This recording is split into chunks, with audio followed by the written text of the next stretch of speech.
रायगड जिल्ह्यात गेल्या काही वर्षांपासून चर्चेत असलेला महेंद्र थोरवे आणि सुनील तटकरे यांच्यातील वाद आता संपुष्टात येण्याच्या मार्गावर असल्याचे संकेत मिळत आहेत. खोपोली येथे आयोजित पक्षप्रवेशाच्या कार्यक्रमात बोलताना आमदार महेंद्र थोरवे यांनी या संदर्भात सूचक वक्तव्य केलं आहे. गेल्या 7 ते 8 वर्षांपासून तटकरे कुटुंब आणि थोरवे यांच्यातील संघर्ष तीव्र झाला होता. या काळात थोरवे यांनी अनेकदा आक्रमक भूमिका घेत तटकरे यांच्यावर कठोर टीका केली होती. मात्र खोपोलीतील कार्यक्रमात बोलताना थोरवे यांनी दोनही बाजूंतील संघर्ष आता थंडावल्याचं सांगितलंय. त्यांच्या या वक्तव्यामुळे राजकीय वर्तुळात आश्चर्य व्यक्त केले जात असून आगामी काळात दोन्ही नेत्यांमध्ये समेट होण्याची शक्यता वर्तवली जाते. या घडामोडींमुळे कर्जत, खालापूर आणि रायगड जिल्ह्यातील राजकारणात नवे समीकरण तयार होण्याची शक्यता निर्माण झाली आहे. आता या संकेतानंतर प्रत्यक्षात दोनही नेत्यांमध्ये कितपत जवळीक वाढते याकडे सर्वांचे लक्ष लागले आहे. आज माझी थोडी ओझरती चर्चा शिंदे साहेबांबरोबर त्या ठिकाणी झालेली आहे, पण याच्यामध्ये भरत शेठ सुद्धा त्या मीटिंगला आम्ही साहेबांशी चर्चा या ठिकाणी केलेली आहे. माझ्या मते आता राज्यामध्ये शिवसेना, भारतीय जनता पार्टी आणि राष्ट्रवादीचं सरकार या ठिकाणी आहे.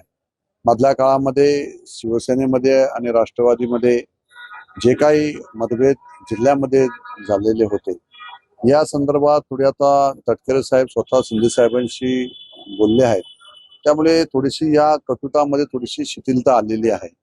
आम्हाला सुद्धा शिंदे साहेबांनी त्या ठिकाणी सांगितलेलं आहे की आपल्याला संघर्ष अशा पद्धतीने आता पुढील काळामध्ये करायचा नाही.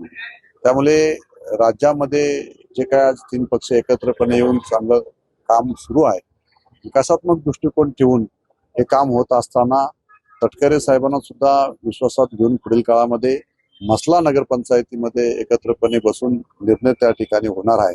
आणि तो निर्णय दोन्ही लोकांना, म्हणजे जे आता पात्र नगरसेवक आमचे आहेत ते असतील आणि तटकरे साहेबांचे नगरसेवक असतील, या सगळ्यांना विश्वासात घेऊन ती सत्ता पुन्हा त्या ठिकाणी बसवली जाईल आणि चांगला विकास मसल्याच्या जनतेला अपेक्षित असणार त्या ठिकाणी केला जाईल.